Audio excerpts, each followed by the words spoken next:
há poucos temas mais polêmicos do que o debate sobre a legalização da maconha. Para boa parte da população, legalizar a maconha é o equivalente a incentivar o vício e financiar o tráfico. Mas o fato é que a cada ano mais e mais pessoas passam a enxergar a ilegalidade da maconha como um tabu a ser quebrado. Porém, a questão é um tanto mais complicada do que simplesmente romper um tabu. Para ajudarmos você a decidir e entender por si só se a legalização da maconha é boa ou má ideia, vamos conferir como a maconha se tornou ilegal e os pontos a favor e contra a sua legalização. Eu sou Pedro Rodrigues, sejam bem-vindos ao Manual do Brasil.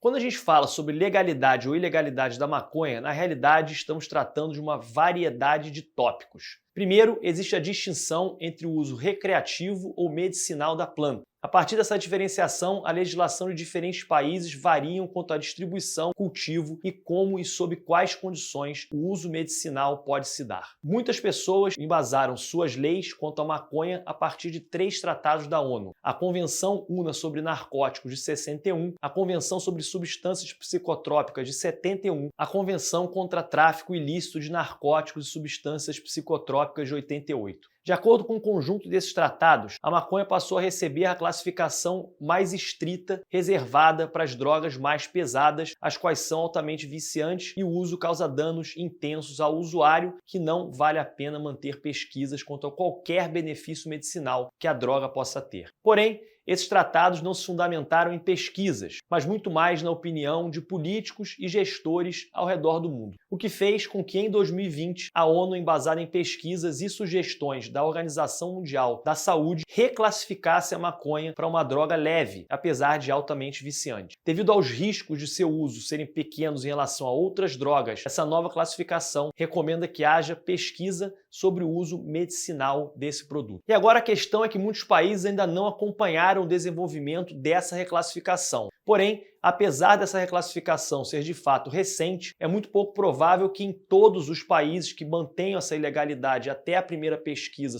medicinal sobre a maconha não se tenha ouvido de debates e pesquisas anteriores à reclassificação, apontando para a maconha como uma droga relativamente menos perigosa. De todo modo, a gente tem a partir dessa reclassificação 3 tipos de países quanto à criminalização da maconha. Países como o Canadá, que legalizaram a maconha mesmo para uso recreativo, países como o Brasil, que legalizaram a maconha somente para uso medicinal, e basicamente a maioria dos países do mundo que não legalizaram a maconha nem para uso recreativo, nem para o uso medicinal. Talvez a proporção de países que legalizem o uso medicinal vá aumentando com o tempo. Isso porque após a reclassificação da ONU, mas só o tempo vai nos dizer se isso vai ser uma verdade. Mas o interessante é que em grande parte da ilegalidade da maconha ao redor do mundo é embasada mais em opiniões do que em pesquisas sobre o seu uso, e muito menos sobre as consequências sociais. Eu não estou aqui afirmando que há um consenso absoluto entre especialistas das mais diferentes áreas de que a maconha seja inofensiva individual e socialmente, mas, no grosso, a ilegalidade da erva não é lá muito bem embasada tecnicamente, sendo mais uma questão social do que de cada nação. Como eu disse, mesmo os 3 tratados da ONU originalmente não eram bem embasados. Então, de certo modo, os defensores da legalização têm um ponto importante. Em grande parte, o fato da maconha ser ilegal se deve a um tabu, muito mais do que a um fato científico. Mas como e quando começou esse tabu? Afinal, a maconha não foi sempre ilegal. E é mesmo só um tabu que a mantém ilegal? Não há nenhum bom motivo para manter o limite do uso da maconha somente como medicinal? Já respondo essas perguntas, mas antes, se essa é a sua primeira vez aqui no nosso canal, não deixa de se inscrever apertando esse botão vermelho aqui embaixo. Para você não correr o risco de perder os próximos vídeos que a gente ainda vai lançar, já aperta o sininho. No Brasil, a maconha foi trazida por escravos africanos ao longo do século XVI e XVII. Já no século XVII, seu uso estava disseminado e, além disso, indígenas já haviam começado a plantar maconha aqui para seu consumo.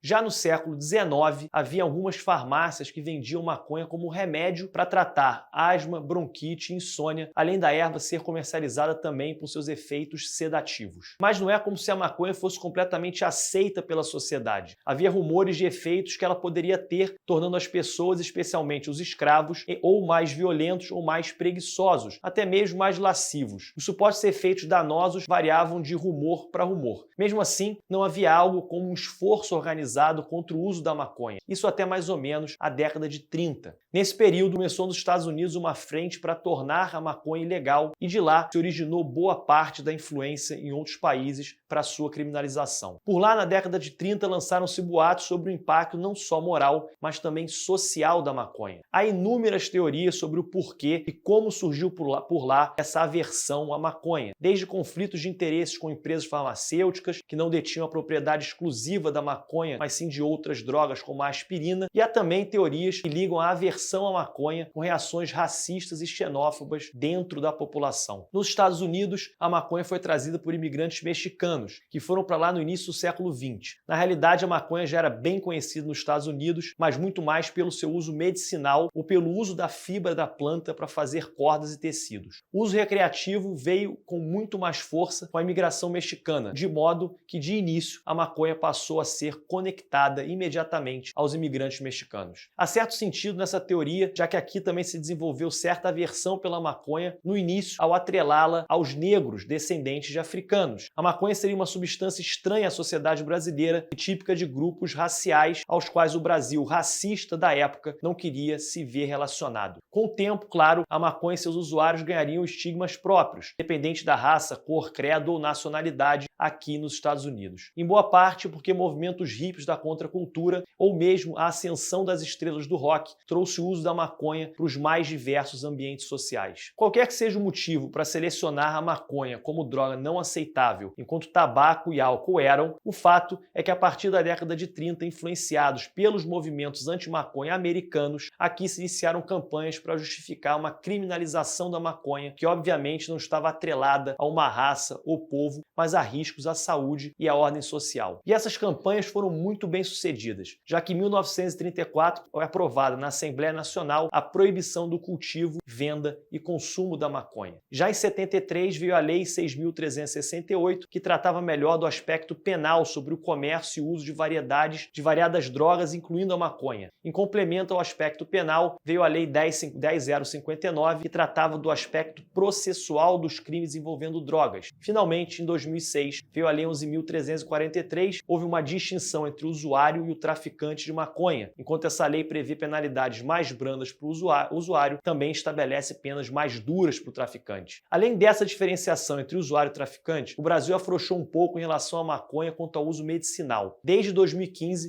medicamentos que usam a maconha podem ser receitados para pacientes terminais, por exemplo. Nesse cenário é onde o Brasil se encontra por enquanto. Há a possibilidade do uso medicinal e o usuário não deve ser punido com a mesma severidade que o traficante, mas o uso recreativo ainda não é de fato liberado. Será que esse equilíbrio é o ideal? Será que já fomos longe demais? Será que avançamos muito pouco? Para te ajudar a esclarecer esse tipo de questionamento, vamos ver aqui os pontos negativos e positivos de um avanço na legalização da maconha. Antes, vamos esclarecer a diferenciação entre legalização e descriminalização. Parecem sinônimos, mas na realidade eles não são. A legalização significa que qualquer sanção seria suspensa quanto ao uso e comercialização da maconha, enquanto a descriminalização significaria que penas abrandadas como multas ou prestação de serviços comunitários, tanto para usuários quanto para traficantes. Para simplificar, os pontos que vamos tratar aqui dizem respeito à legalização. Vamos começar com os pontos negativos, que se resumem a dois, que são os efeitos na saúde e o crime organizado. Muitas pessoas afirmam que, na realidade, o crime organizado lucra com a proibição da maconha, já que, se regularizada, os lucros com seu comércio deveriam estar claros e limpos, impossibilitando a tese que fossem usados para financiar o crime organizado.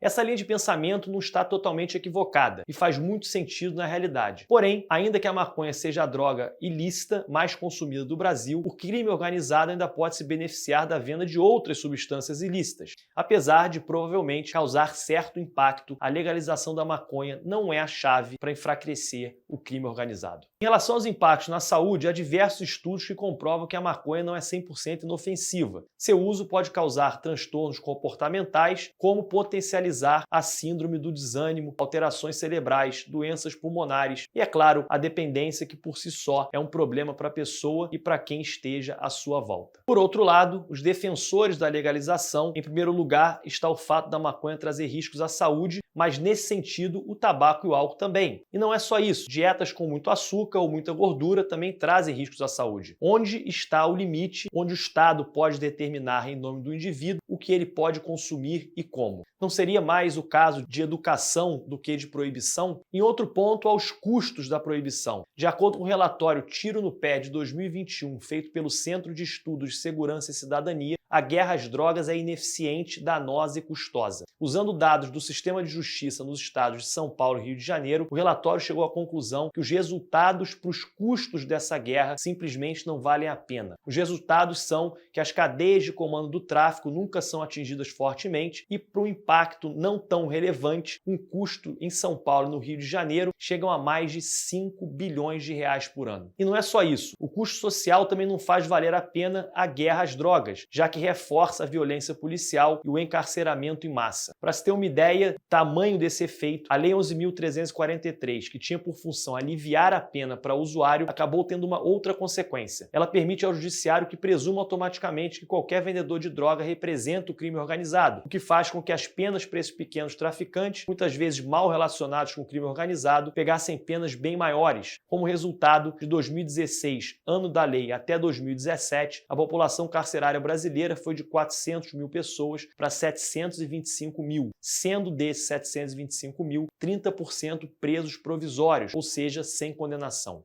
Mais um ponto a favor da legalização é o potencial de arrecadação de impostos com o novo comércio legalizado. Estima-se que a legalização da maconha movimentaria até 6 bilhões de reais por ano. Por fim, como eu já disse, a maconha possui propriedades medicinais, especialmente úteis para pacientes terminais ou que estejam em estado além da cura. A maconha pode apaziguar a dor e a depressão nesses casos, segundo pesquisas científicas. Bem, eu espero que essa breve exposição tenha contribuído para que você embase melhor sua opinião, seja ela contrária ou favorável à legalização. E agora, no fim do vídeo, você chegou a mudar de opinião? Você é favorável ou contrário à legalização? Comente aqui embaixo que outros temas você gostaria de ver abordados aqui no canal. A sua ajuda é essencial para fazer o Manual do Brasil crescer cada vez mais. Por isso, não esquece de dar o seu like e compartilhar com todos os seus amigos e familiares. Valeu e até o próximo vídeo.